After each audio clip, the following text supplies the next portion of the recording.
તો ગાંધીનગરના cyber centre of એક્સેલન્સમાં 3.16 કરોડના સાયબર ફ્રોડ કેસમાં 5 આરોપીઓની ધરપકડ થઈ.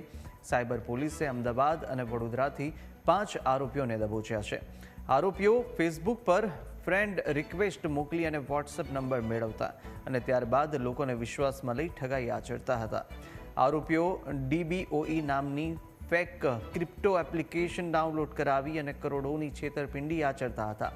પોલીસે તપાસની અંદર આરોપીઓના મોબાઈલમાંથી 26થી વધુ બેંક એકાઉન્ટની વિગતો મળી અને આ બેંક એકાઉન્ટ્સના માધ્યમથી સમગ્ર દેશમાં 82.67 કરોડની ઠગાઈ કરી હોવાનું સામે આવ્યું. પકડાયેલા આરોપીઓમાં 2 અમદાવાદના, 2 વડોદરાના અને 1 નડિયાદનો રહેવાસી છે. જે આરોપીઓ છે તેમની મેઇન મોડસ ઓપરેન્ડી એ હતી કે એ લોકો મ્યુલ એકાઉન્ટ છે એ ભાડે આપતા હતા અને તેમાંથી પોતાનું જે કમિશન છે એ મેળવતા હતા.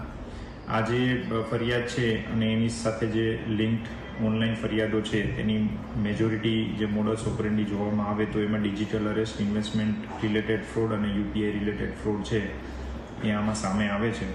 ટોટલ 8 મોબાઈલ છે આમાં જપ્ત કરવામાં આવ્યા છે અને આપના માધ્યમથી હું આવી કોઈ પણ એક્ટિવિટીમાં યુથને ન પડવા માટે પણ વિનંતી કરવા માગું છું. કોઈ પણ બેંક ખાતાઓ કે સિમ કાર્ડ છે એ ભાડે ન આપવા અને આવું કોઈ આપને અપ્રોચ કરે છે કોઈ વ્યક્તિ તો પણ તાત્કાલિક પોતાના નજીકના પોલીસ સ્ટેશનમાં આપે સંપર્ક કરવો.